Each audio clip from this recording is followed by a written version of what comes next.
तो फाइनली खेसारी लाल यादव के 3 गाने आप लोगों के बीच बोल बम के जो सॉन्ग है वो रिलीज हो चुका है। लेकिन पता है तीनों गानों का धुन जो है वो कॉपी है।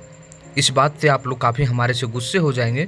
लेकिन आइए तीनों गाने के बारे में बात करते हैं। आखिर वो तीनों गाने जो खेसारी लाल यादव ने गाए हैं वो तीनों का धुन कैसे कॉपी है, और खेसारी लाल यादव का जो राइटर अभी बने हुए हैं वो अभी तक एक भी गाना क्यों नहीं दिए हैं बेहतरीन गाना जो धुन है वो अलग करके। आइए उसके बारे में बात करेंगे। उससे पहले एक छोटा सा रिक्वेस्ट है कि चैनल को सब्सक्राइब कर लीजिए। मैं हूँ रविंद्र और आप लोग देख रहे हैं रविंद्र टाइम। खेसारी के 3 बोलबम सॉन्ग, चलिए शुरू करते हैं कि आखिर जो धुन कॉपी है वो तीनों गाने कहाँ कहाँ से लेकर खेसारी लाल यादव इसको आए हैं।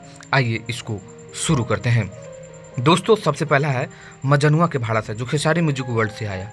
पता है जब इस गाने को आप सुनिएगा ना उसके बाद इस गाने को सुनिएगा, मुझको दफना करके, जो मैं आप लोगों को स्क्रीनशॉट दिखा रहा हूँ, इसको सुनेगा आपको पता चल जाएगा कि इसका धुन पूरा पूरा कॉपी है। चलिए बात करते हैं दूसरे गाना जो आप लोगों के बीच आया, बम बम लागा तारा।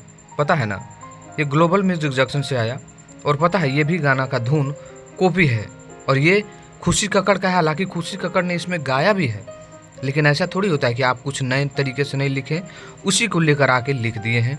तो ये मतलब अच्छा नहीं लगा। ये भी धुन वही है, बम बम लागा ताड़ा। और जो आपको पता है कि खुशी कक्कड़ ने इस गाने को भी गाए थे।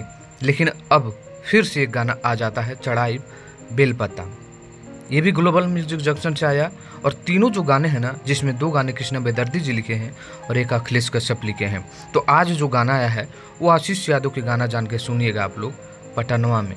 जी हाँ दोस्तों, भर्ती भइल जो गाना आया है आशीष यादव का मघी सॉन्ग, उस गाने को सुनने के बाद इसको सुनिएगा। मतलब तीनों के तीनों जो गाना का धुन है वो कॉपी है। अब इस तरह गाएंगे तो कभी खेसारी लाल यादव आगे नहीं बढ़ पाएंगे।